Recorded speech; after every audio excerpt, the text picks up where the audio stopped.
আজ আপনাদের সঙ্গে এমন একটা বিজনেস আইডিয়া শেয়ার করব প্রতিদিন যেন ইনকাম করতে পারা যায়। আমরা এই জন্যই আজকে সদরঘাটে পৌঁছে গেছিলাম আমাদের টিম নিয়ে, এবং সেখানে ঝাঁচকচকে স্টল, ফাস্ট ফুডের স্টল সুমন স্ন্যাক্স জোন, তার সঙ্গে কথা বললাম। সুমন শিক্ষিত বেকার ছেলে, তার জীবনের জার্নি শুরু হয়েছিল ছোট্ট একটা স্টল দিয়ে, ফাস্ট ফুডের দোকান নিয়ে, এবং সে আজকে জাতীয় সড়কের ধারে কম করে 3খানা হোটেল চালাচ্ছে, রেস্তোরাঁ চালাচ্ছে, ফাস্টফুড সহ বিভিন্ন আইটেম নিয়ে, এবং দারুণভাবে এলাকার নাম করা একটা বিজনেসম্যানে পরিণত হয়েছে। কেন, কিভাবে সেটা সম্ভব হয়েছে, আর কেনই বা ফাস্টফুডটাকে ডেলি ইনকামের পর্যায়ে আমরা আলোচনা করছি, সেটাই হচ্ছে সবচেয়ে গুরুত্বপূর্ণ বিষয়। সুমনের কথা মতো যে কোনো বিজনেস শুরু করার আগে কয়েকটা বিষয় আপনাকে খেয়াল রাখতে হবে। কোন বিজনেস করবেন সেটা আগে ঠিক করুন, চুজ করুন। মানে চুজ অফ বিজনেসটাও একটা কিন্তু বড় ফ্যাক্টর। কম টাকা ইনভেস্ট করে বেশি লাভ করা, বেশি টাকা ইনভেস্ট করে কম লাভ করা, এলাকা বিভিন্ন কিছুর ওপর নির্ভর করে বিজনেস সেটেল করতে হয়। বিজনেস শুরু করে দিলাম, বিজনেস শুরু করার পর চলছে হঠাৎ করে বিজনেসটা বন্ধ হয়ে গেল, বা বিজনেস শুরু করার পর চালাতেই পারলাম না, এমন একটা বিজনেস করলাম যেটা ডিম্যান্ড এলাকায় নাই, এরকম যদি হয় তাহলে কিন্তু আপনি বিজনেস করতে পারবেন না। আর সেই কারণেই সুমন সেটা ঠিক করেছিল যে ফাস্টফুডের মার্কেট কিন্তু দিন দিন বাড়ছে। কেন ফাস্টফুড? কারণটাই নেই তো।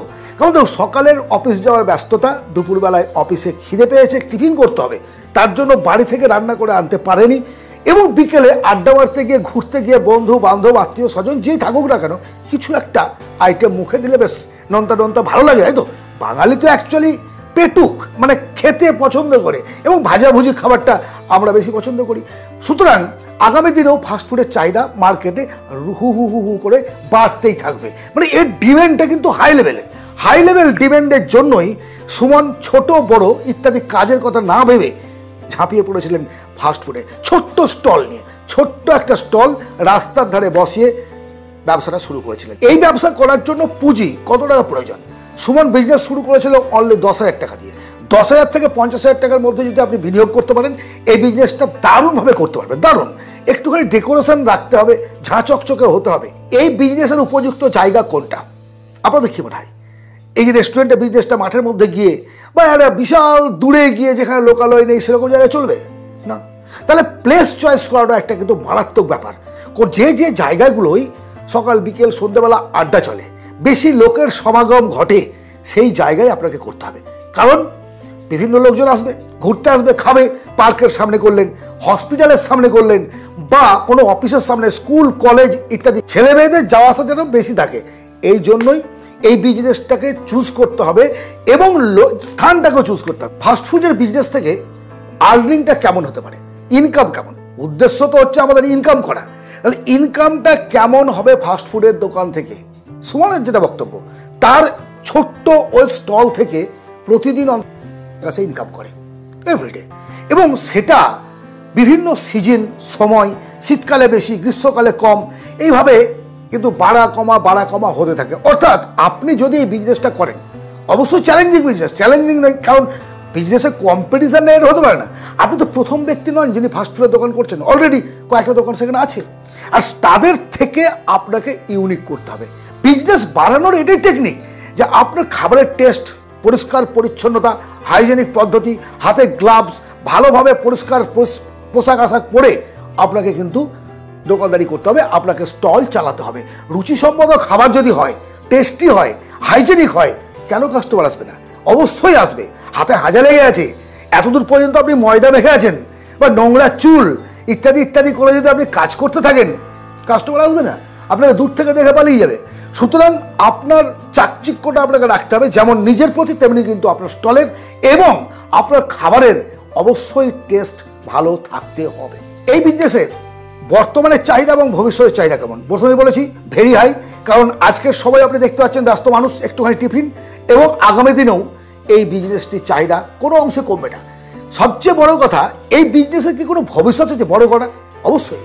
ছোট্ট স্টল থেকে সুমন যদি আজকে 3খানা হোটেল খুলতে পারে, রেস্টুরেন্ট খুলতে পারে, আপনি পারেন। কারণ এই যে বিজনেসটাকে আপনি কিন্তু ফ্র্যাঞ্চাইজ সিস্টেমে করতে পারেন, জোম্যাটো ইত্যাদি বিভিন্ন প্ল্যাটফর্মকে ইউজ করে অনলাইনে সার্ভ করতে পারেন। ফাস্টফুড মিনস কি শুধু ফুচকা? সেখানে অনেক রকমের আইটেম থাকবে, অনেক রকম, অ্যাজ পার ডিম্যান্ড, কাস্টমার ডিম্যান্ডের উপরে সেই খাবারগুলো আপনি ডেলিভারি করবেন, সেটা অনলাইন অফলাইন বিভিন্নভাবে। এবং এই বিজনেসটাকে আপনার ইচ্ছে মতো, আপনার কোয়ালিটি, ক্যাপাসিটি, আপনার অর্থ বিনিয়োগের উপরে ইচ্ছে মতো বড় করতে পারেন। তবে আমি অনুরোধ করব, যদি চান জীবনে বড় হতে এবং এই ফাস্টফুডের বিজনেস করতে, লাভজনক ব্যবসা অবশ্যই করুন, কিন্তু কখনোই একসঙ্গে এক গাদা টাকা খরচ করে ভালো একটা দোকান ভাড়া নিয়ে রেস্টুরেন্ট খুলে বসবেন না, তাতে লস হতে পারে। আপনি বিজনেসটা সম্পর্কে জানেন না। আপনি যদি রান্না না জানেন, ভালো একটা রান্নার লোক রাখুন, কিন্তু কোয়ালিটির সঙ্গে কম্প্রোমাইজ করবেন না। বারবার বলছি কথাটা, আমি কোয়ালিটির সঙ্গে কম্প্রোমাইজ করবেন না। আর প্রথমে প্রচুর টাকা ইনভেস্ট করে শুরু করবেন না, ছোট থেকে শুরু করুন। স্টলটা বড় হোক, আস্তে আস্তে দোকান ভাড়া নিন, চলুন, এগিয়ে চলুন সামনের দিকে। এই যে ফাস্টফুডের বিজনেস বিভিন্ন জায়গায় আপনি দেখতে পাবেন, ফাস্টফুডের বিজনেস বিভিন্ন জায়গায়। আজকে আমরা আলোচনা করলাম ফাস্টফুড বিজনেস শুরু করতে গেলে কত টাকা আপনার প্রয়োজন, কোথায় শুরু করবেন, এর ভবিষ্যৎ কেমন, ডিম্যান্ড কেমন, এবং এর আগামী দিন এই বিজনেসটির মার্কেট বসে যাবে নাকি উঠবে। যদি এই আলোচনা আপনার জীবন পরিবর্তনের ক্ষেত্রে কোনো কাজে লাগবে বলে মনে হয়, অবশ্যই লাইক করবেন, সাবস্ক্রাইব করে রাখুন চ্যানেলটি এই ধরনের ভিডিও পেতে, এবং শেয়ার করুন বন্ধু বান্ধবদের মধ্যে।